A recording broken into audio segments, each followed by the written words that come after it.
L'actualité, c'est maintenant et en direct sur Grandi TV. Il est tout juste 14 h, c'est l'heure d'une nouvelle édition. Soyez les bienvenus si vous nous rejoignez. Nous sommes le lundi 26 novembre.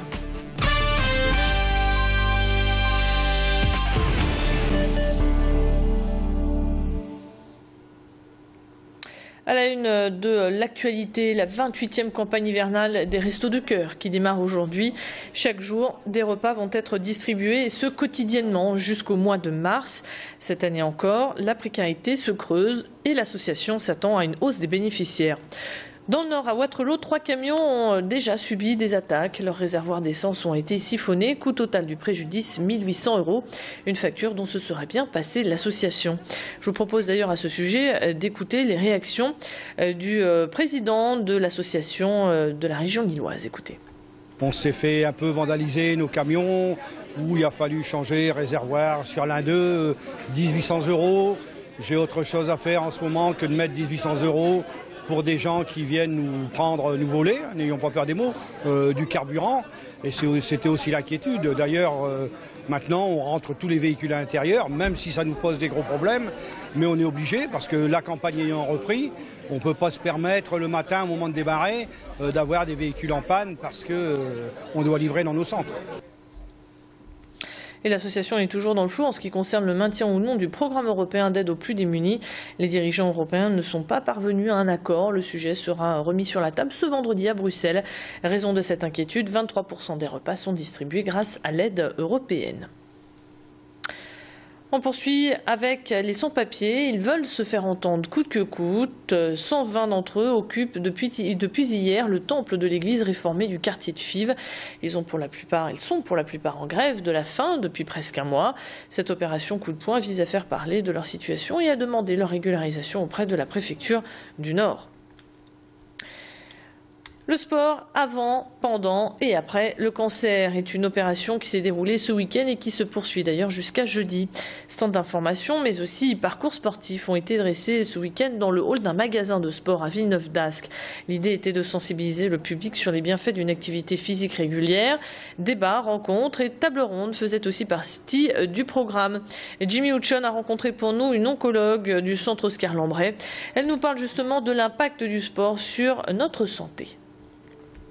Il y a une urgence parce qu'en fin de compte, on a montré que le bénéfice de l'activité physique sur la fatigue, sur la qualité de vie, avec une amélioration du bien-être de la personne qui est touchée, une confiance en soi. Donc ça a été montré. Mais aussi, beaucoup d'études maintenant montrent une amélioration avec une diminution de risque de récidive et une amélioration au niveau de la vie même. Et pareil sur la prévention primaire, c'est-à-dire que les personnes non touchées peuvent, par l'activité physique, diminuer l'incidence, donc le risque de cancer. On poursuit avec le sport et on en vient à la défaite des Lillois. Les nordistes en déplacement dans le sud pour la 14e journée de Ligue 1 se sont inclinés 1-0 face à des Marseillais en pleine forme. L'unique but de la rencontre a été marqué par Jordan Ayew. 5 minutes avant ce coup dur, les Lillois ont dû se séparer de Florent Balmont. Une main lui a coûté un joli carton rouge. Grâce à cette victoire, les Phocéens rejoignent le PSG en tête du classement. Les Lillois, eux, descendent à la 9e place. On écoute justement quelques réactions d'après-match au micro de nos confrères de LOSC TV.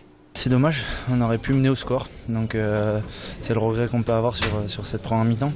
Même en deuxième, on a eu une ou deux occasions pour revenir, donc non, c'est frustré ce soir. Dans la tenue du ballon, je crois que ce soir on a montré de belles choses, même si on a perdu, je suis fier de l'équipe. Même en deuxième mi-temps, on a montré qu'on avait notre mot à dire pour les places européennes dans ce championnat.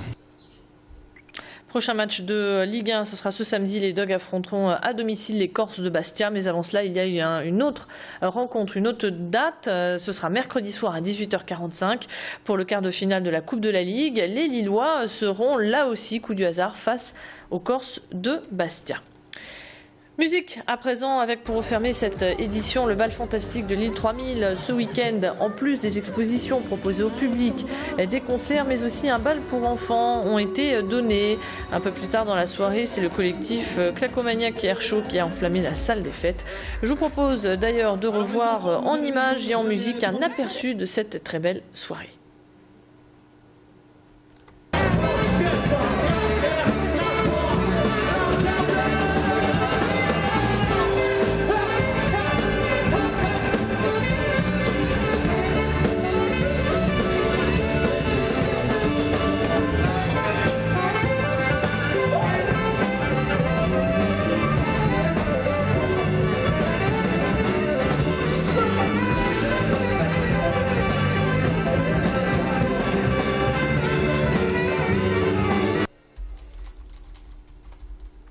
Voilà, prochain rendez-vous de l'île 3000 dans les quartiers, si ces images vous ont plu, eh bien ce sera le 1er décembre, ce sera le quartier Faubourg de Béthune et celui de Vauban qui auront de nombreuses animations à vous proposer. Il est bientôt 14h passées de 6 minutes, c'est ainsi que s'achève cette édition. Merci de l'avoir suivi. On se retrouve dans un tout petit instant pour faire le point sur votre météo, sur vos conditions de circulation. Et sachez qu'elles sont bonnes. Il n'y a pas pour le moment de ralentissement sur les principaux axes de la métropole lilloise. On reviendra pour faire un point sur l'actualité à 14h15. Restez branchés sur Grand Lille TV. À tout de suite.